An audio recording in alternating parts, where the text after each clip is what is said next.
Assalamualaikum warahmatullahi wabarakatuh. Alhamdulillah wassalatu wassalamu ala rasulillah wa ala alihi washabihi wa man tabi'ah wa ba'du. Selamat berjumpa kembali dengan saya Ustadz Muhammad Thorik, yang pada kesempatan kali ini saya akan menyampaikan kajian yang berkenaan dengan bulan Ramadan. Karena sekarang momennya momen Ramadan, ya tidak lupa saya mengucapkan selamat menunaikan ibadah puasa bagi yang menunaikan. Langsung saja untuk kesempatan kali ini sesuai dengan temanya bulan Ramadan, maka untuk pengajian kitabnya, karena saya belum bisa streaming, jadi akan saya fokuskan langsung pada kitab Syiyam. Saya mengambil referensi dari kitab Minhajul Qawim, syarah dari Muqaddimah Al-Hadramiyah. Bismillahirrahmanirrahim. Kitab Syiyami utawi iku kitab jelasaken masalah puasa. Yajibu wajib apa saumu Ramadhana, poso Ramadan. Bistikmali Sya'bana, lawan sempurnane bulan Sya'ban. Salasina ing 30 dina. Au biru ya adlin, utawa kelawan ulihe ningaline wong adil, ningali al hilala ing hilal. Wa idza ru'ya, lan nalikane den tingali apa al hilalu hilal bibaladin ing dalem sijine daerah, lazima maka wajib apa poso man ing wong wafaqo kang nyocoki apa matla'uhum matlae man matla'ahu ing matla'e balad. Bismillahirrahmanirrahim. Bab puasa. Kitab menjelaskan masalah puasa. Kalau secara bahasa as-shaum atau as-syiyam itu bermakna al-imsak, menahan. Menahan apa saja, mau menahan bicara, menahan makan, menahan tidak melakukan apa-apa, itu namanya shaum, tapi dalam artian bahasa, penggunaan secara bahasa. Sedangkan kalau dalam pengertian istilah fuqaha, bahwasanya yang namanya shaum atau syiyam adalah al-imsaku anil muftiri ala wajhin mahsusin, yaitu menahan diri dari melakukan hal-hal yang membatalkan puasa dengan cara tertentu. Berarti ada syarat, ada rukun. Itu nanti akan kita bahas pada pertemuan selanjutnya. Nah, kemudian puasa Ramadan ini pertama kali diwajibkan itu pada tahun kedua Hijriah. Ini menurut beberapa literatur fikih atau literatur dari sejarah tasyrik, bahwasanya penetapan atau pertama kali umat Islam diwajibkan melaksanakan puasa itu pada tahun 2 Hijriah. Berarti wahyunya itu turun pada bulan Sya'ban, kemudian umat Islam wajib melaksanakan puasa pada bulan Ramadan. Dalil aslinya atau dalil asal kewajiban puasa yaitu pada surat Al-Baqarah, ya ayyuhalladzina amanu kutiba alaikumus syiyamu kama kutiba alal ladzina min qablikum la'allakum tattaqun. Bahwa di situ diwajibkan atas umat Islam atau atas kamu berpuasa sebagaimana umat-umat sebelumnya. Dari sini dapat dipahami bahwasanya puasa ini adalah syariat yang sudah dijalankan oleh umat-umat terdahulu sebelum umatnya Kanjeng Nabi Muhammad SAW. Sebagaimana dalam keterangan-keterangan kitab bahwasanya syariat ini berubah-ubah. Kalau untuk akidah tidak berubah, selamanya akidahnya sama, yaitu ajaran tauhid. Adapun untuk syariat ini biasanya berubah disesuaikan dengan kondisi umat dari Nabi yang didakwai. Nah, untuk umat Islam ini puasanya atau yang diwajibkan hanya setahun sekali, yaitu pada bulan Ramadan.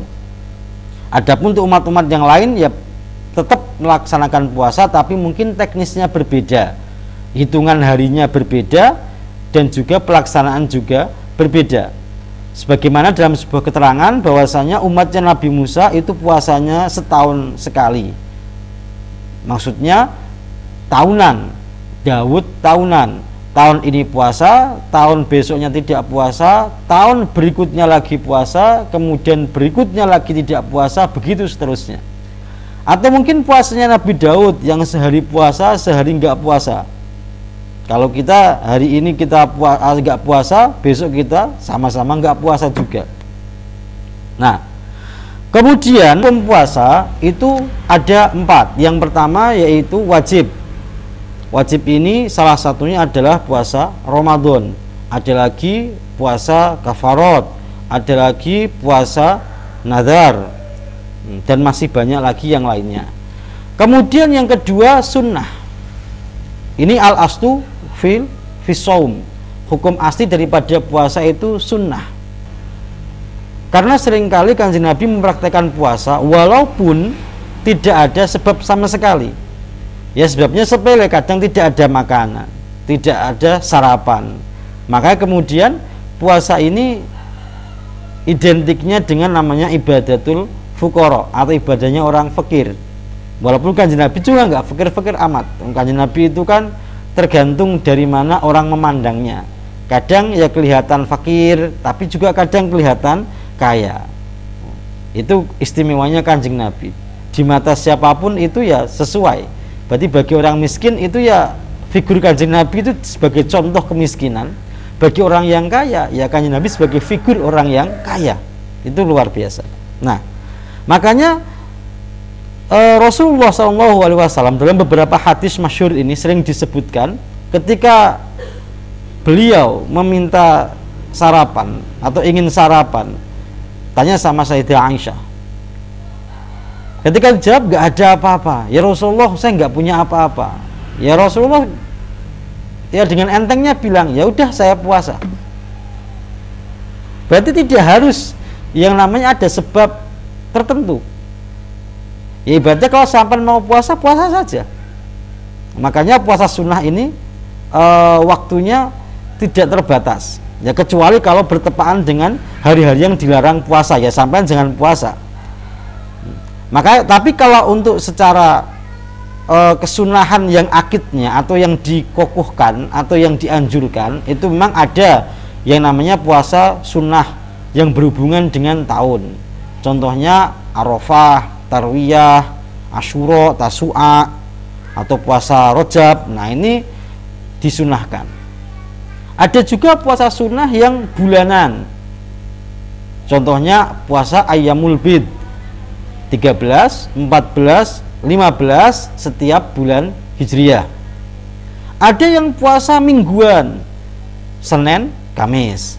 Nah itu beberapa contoh dari puasa sunnah. Kalaupun tidak Ayyamul Bid, tidak Senin Kamis, ya mau puasa ya gak masalah. Ya contohnya santri, kalau biasanya kekurangan uang, dana sudah menipis, itu kan biasa puasa. Puasa dalam rangka ngirit atau puasa dalam rangka nggak punya uang. Nah itu juga gak masalah. Kemudian yang ketiga makruh. Makruh ini contohnya yaitu puasa hari Jumat atau Sabtu atau Ahad tanpa digandengkan. Jumat sendirian, Sabtu sendirian atau Ahad sendirian. Ini makruh. Kemudian yang terakhir haram. Haram ini ada 2. Yang pertama haram sah. Puasanya sah tapi dia kena hukum haram, yaitu puasanya seorang istri. Puasa sunnah nggih, puasa sunnahnya seorang istri tanpa seizin suaminya. Kemudian yang kedua haram dan tidak sah. Sudah puasanya tidak sah, kena hukum haram. Ini udah jatuh tertimpa tangga, kena genteng. Yaitu puasa pada hari-hari yang diharamkan, pada hari raya Idul Fitri dan Idul Adha, juga pada Ayyamut Tasyrik tanggal 11, 12, 13 Dzulhijjah. Nah itu hukum puasa, ada yang wajib, ada yang sunnah, ada yang makruh, dan ada yang haram. Nah kemudian puasa Ramadan ini masuk yang mana? Tadi sudah saya singgung, puasa Ramadan ini masuk pada puasa yang diwajibkan, karena ini termasuk rukun Islam, yaitu siyamu Ramadan. Kapan puasa Ramadan ini dilaksanakan atau wajibnya kapan dilaksanakan? Yaitu ada 2 metode penetapannya. Ada 2 cara. Yang pertama yaitu dengan ru'yatul hilal pada akhir bulan Sya'ban malam 30. Nah, kemudian yang kedua dengan istikmal. Berarti ketika malam 30 ru'yah dilakukan ternyata tidak melihat hilal. Hilal itu bulan muda, atau adiknya bulan sabit. Karena memang kadang hilal itu hanya sekedar semacam garis leret gitu aja, yang mungkin kalau untuk orang yang tidak pernah atau tidak biasa melakukan ru'yah, itu dia tidak akan tahu bahwa itu hilal. Nah, berarti ada dua metode. Ada metode ru'yah dan ada metode istikmal. Ru'yah dan istikmal, sebagaimana dalam hadis Nabi, sumu liru'yati wa aftiru liru'yati fa in guma alaikum fa akmilul iddata salasina. Berarti puasalah karena melihat hilal, begitu juga nanti ketika Idul Fitri juga karena melihat hilal. Kalau tidak kelihatan, fa in gumma alaikum, kalau kok umpamanya ketutupan mendung, ya mungkin musimnya musim pancaroba atau musim peralihan, sehingga mungkin pas ketika ru'yahnya jam 5 itu mendung sehingga tertutup, ya maka jalan satu-satunya adalah dengan istikmal. Maka otomatis besoknya tetap tanggal 30 Ramadannya berarti lusa. Baik, kalau sudah istikmal otomatis hari setelah tanggal 30 itu pasti tanggal 1. Karena kalender Hijriah itu bulannya itu antara 29 dan 30, tidak ada 31. Beda dengan bulan miladi 30, 31, paling 28 itu kalau bulan Februari, kadang-kadang 29. Makanya enak itu, yang lahir tanggal 29 itu ulang tahunnya 4 tahun sekali, umurnya awet. Nah, kemudian tadi bahwasanya kewajiban puasa itu dimulai ketika hilal sudah terlihat, kemudian atau kalau tidak terlihat ya maka istikmal. Makanya dalam sejarahnya Kanjeng Nabi Muhammad SAW itu pernah mengalami 9 kali melaksanakan puasa Ramadan, 7 kali 29 hari, 1 kali 30 hari, dan pernah juga 1 kali 28 hari. Berarti Kanjeng Nabi mengkodok puasa sehari. Kenapa kok dikodok? Ya karena tadi minimal bulan dalam kalender Hijriah itu 29, nggak ada 28. Berarti kalau kok sampean puasa kok cuma 28 hari, itu berarti kurang. Kalau 29 itu udah sempurna. Karena tadi itu minimal bulan, hitungan bulan tiap bulan dalam Hijriah itu 29, maksimal 30, tidak ada 31. Nah, tadi adapun metode hisab, karena sekarang kan sering kali ribut, kalau pas mau penetapan puasa itu kan sering kali ribut antara yang hisab ru'yah, hisab ru'yah. Kalau kita konsisten sesuai dengan dasar daripada penetapan awal bulan Ramadan yang menggunakan ru'yah atau istikmal, maka otomatis posisi hisab di sini hanya sebagai instrumen pendukung. Maksudnya tidak bisa digunakan sebagai instrumen utama dalam penetapan. Tetap menggunakan ru'yah atau istikmal. Itu dua metode. Karena kalau menggunakan hisab, ini khawatirnya nanti setiap orang akan menggunakan hitungnya sendiri-sendiri dan bisa menyebabkan kekacauan.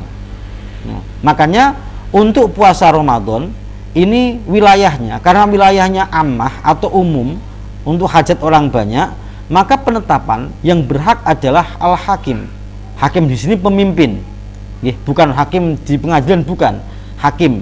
Ya kalau secara global di Indonesia ya presiden, kemudian terwakilkan oleh menteri agama lewat Dewan Hisab dan Ru'yah. Itu yang berhak menetapkan. Berarti ketika pemerintah sudah menetapkan, contohnya kemarin Jumat ternyata ditetapkan sebagai awal Ramadan, maka otomatis semua umat Islam yang berada di wilayah NKRI wajib puasa Ramadan pada hari Jumat. Kalau toh hitungan Anda kok hari Sabtu, tetap harus hari Jumat sebagai bentuk kepatuhan terhadap putusan dari pemerintah. Karena hukmul hakim raf'ul khilaf. Bahwasanya ketika negara, ketika pemimpin negara memutuskan untuk mengambil satu pendapat dari berbagai macam pendapat yang ada, otomatis itu yang akan dipakai sebagai konsensusnya. Makanya tadi hukmul hakim raf'ul khilaf, hukumnya negara atau hukum dari pemimpin negara itu akan menghilangkan perbedaan pendapat. Karena negara sudah memilih, ya maka itu yang wajib dilaksanakan. Jangan bikin negara di dalam negara sendiri, walaupun Anda nggak cocok, Nah, itu berarti untuk hisab, kembali lagi ke hisab sebagai instrumen pendukung. Karena memang dalilnya tidak ada hisab di dalamnya, hanya ada ru'yah dan istikmal. Makanya dalam sejarah di Muqarrarat Muktamar NU itu, orang yang pertama kali mengenalkan atau menggunakan metode hisab dalam penentuan awal bulan itu adalah Syekh Mutrif. Syekh Mutrif ini salah satu guru dari Imam Bukhari. Nah, kemudian metode itu populer karena lebih memudahkan. Berarti orang tidak harus melihat. Makanya ru'yah itu biasanya hanya dilaksanakan pada bulan-bulan krusial yang memang berhubungan dengan ibadah. Contohnya awal Ramadan, Idul Fitri, Idul Adha. Karena kalau Idul Adha itu bertepatan dengan haji. Dan ada satu hari yang menentukan, yaitu hari Arafah, tanggal 9 Dzul Hijjah, Al-Hajju Arafah. Kalau sampai tanggal 1-nya meleset, itu 1 tahun itu berarti hajinya nggak sah semua. Udah bayar mahal-mahal, ini udah nunggu bertahun-tahun berangkat, ternyata nggak sah, kan kasihan. Makanya biasanya itu yang paling dipentingkan dalam ru'yah itu 3 bulan ini, awal Ramadan, awal Idul Fitri, dan awal Idul Adha atau awal bulan Dzul Hijjah, karena hubungannya dengan ibadah bulan itu. Nah, untuk bulan-bulan yang lainnya ya bisa dikatakan karena tidak ada ibadah bulanan di situ, nggak ada ibadah yang berhubungan dengan bulan di situ, ya maka nggak masalah. Umpamanya kok meleset sehari kan nggak masalah. Mau muludan, mau rajabiyah atau yang lainnya itu digeser juga nggak masalah, karena itu kan tidak ada unsur, dalam artian tidak ada yang perlu dikhawatirkan. Maulid belakangan atau terlalu awal nggak masalah. Mau rajabiyah ke awalan atau mundur belakangan juga nggak masalah. Nah, itu 2 metode, yaitu istikmalu Sya'ban Salasina, kemudian yang kedua ru'yatu adlin al-hilal, yaitu adanya orang adil yang melihat hilal kemudian tadi ditetapkan oleh hakim. Berarti ketika ada orang ru'yatul hilal tapi tidak lapor ke petugas lapangan ru'yah, kan biasanya kan ada tim ru'yah itu yang resmi dari pemerintah. Nah, ketika ada orang melihat ru'yah, dia nggak lapor sama petugas lapangan, ya maka yang wajib puasa cuma yang lihat tok. Karena kan tadi yang berhak memutuskan kan tetap pemerintah. Jadi kalau Anda melihat hilal, lapor ke tim di lapangan, nanti diverifikasi. Sama akan ditanya datanya, namanya siapa, umurnya berapa, pekerjaannya apa, nah tinggalnya di mana. Nah, itu untuk verifikasi. Adil di sini nggak harus adil yang dohirun wa batinan, cukup adil dohirun. Ya soal adil batinan itu berat, ya terlalu berat, nggak jadi sebuah syarat. Karena kan kita nggak tahu keseharian orang lain. Cuma kalau kelihatannya orang ini baik, jarang maksiat, nggak termasuk kategori orang fasik, ya diterima syahadahnya. Kayak gitu. Dengan pembuktian, ya mungkin ada yang kenal kayak gitu. Ini gimana kesehariannya? Oh baik mas, di kampung kami terkenalnya orang baik, tidak pernah mabuk, tidak pernah main-main judi, tidak pernah ke lokalisasi dan sebagainya. Nah itu maka sudah cukup, walaupun nyatanya dia melakukan kemaksiatan, tapi kan nggak kelihatan, nggak ada saksinya. Nah itu nggak masalah, itu adil dhohirun, tidak harus adil dhohirun wa batinan, cukup itu. Nah ketika laporannya diterima oleh petugas lapangan, kemudian dinaikkan ke sidang isbat, diputuskan, maka otomatis putusan ini akan mengikat semua wilayah, semua wilayah ru'yah. Nah dalam hal wilayah ru'yah dikenal istilah namanya matla. Apa sih matla itu? Matla itu kalau secara bahasa ya tempat terbit, tempat nongol. Tola al-badru, nah tola'a itu ya, muncul, tempat munculnya atau tempat terbitnya matahari atau tempat terbitnya bulan. Nah, matla di sini itu kalau dulu itu biasanya matla itu, perbedaan matla itu terjadi kurang lebih pada jarak 24 farsah. Itu kalau dulu. Kalau sekarang lebih mudah lagi. Biasanya itu matlak ini hubungannya dengan pembagian zona waktu. Makanya kalau Indonesia ini punya 3 matlak, karena kita punya 3 zona waktu. Ada waktu Indonesia Timur, waktu Indonesia Tengah, dan waktu Indonesia Barat. Nah, kalau secara umum harusnya 3 matlak ini bisa saja terjadi perbedaan penetapan puasa. Karena kan belum tentu dalam matlak yang berbeda itu bisa sama-sama ru'yatul hilal. Bisa saja matlak timur ru'yah, matlak barat tidak ru'yah, dan sebaliknya mungkin bisa terjadi seperti itu. Nah, tapi karena walaupun Indonesia punya 3 matlak, karena dalam satu kedaulatan NKRI, maka keputusan daripada tim hisab ru'yah dari Depak ini akan mengikat seluruh matlak, namanya matlak dauliyah atau matlak wilayah satu kenegaraan. Sehingga tak peduli itu orang Indonesia Timur, Indonesia Tengah, Indonesia Barat, ketika pemerintah mengetok palu dalam sidang isbat, besok puasa, maka secara otomatis walaupun terjadi perbedaan matlak, maka tetap semuanya wajib menjalankan ibadah puasa. Nah, itu kajian pada kali ini saya cukupkan sampai segitu dulu. Walhasil bahwasanya puasa Ramadan itu kewajiban. Nah, kewajiban wajibnya kapan? Yaitu ketika ru'yatul hilal malam pertama bulan Ramadan atau dengan metode istiqmal. Kemudian siapa yang berhak memutuskan? Yaitu pemerintah, karena ini wilayahnya wilayah umum atau wilayah yang bersinggungan dengan hajat masyarakat banyak, sehingga tidak boleh individual atau organisasi di luar pemerintah yang membuat pengumuman tentang awal Ramadan untuk mencegah terjadinya gesekan di masyarakat. Kalau toh memang pengen membuat pengumuman, itu hanya terbatas pada kelompoknya sendiri, hanya dia dan orang yang percaya sama dia. Nggak boleh memaksa orang lain untuk percaya dengan dia. Nah, yang punya hak untuk memaksa itu pemerintah. Oke. Nah, kemudian untuk daerah yang beda matlak itu bisa terjadi perbedaan awal Ramadan. Jadi nggak perlu dipusingkan. Umpamanya kok Indonesia berbeda dengan negara yang lainnya dalam awal Ramadan, itu bisa jadi terjadi. Karena kan ya perbedaan matlak itu memungkinkan terjadinya perbedaan ru'yatul hilal. Bisa saja di Indonesia mungkin ru'yah, tapi di negara yang lain tidak bisa ru'yah. Sehingga tidak harus disamakan.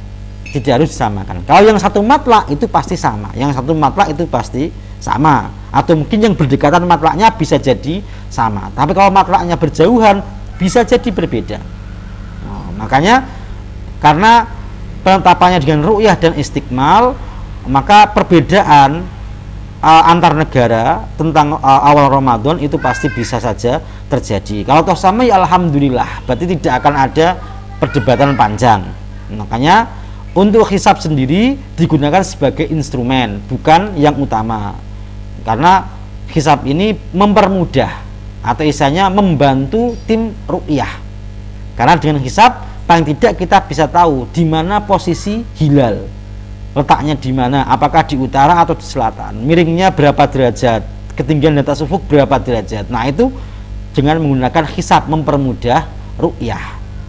Nah, itu saja untuk kajian pada kesempatan kali ini.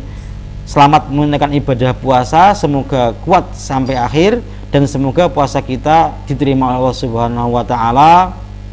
Jangan lupa tetap di rumah, jangan keluyuran, jangan kelayapan kalau memang tidak penting, karena masih di tengah pandemi corona.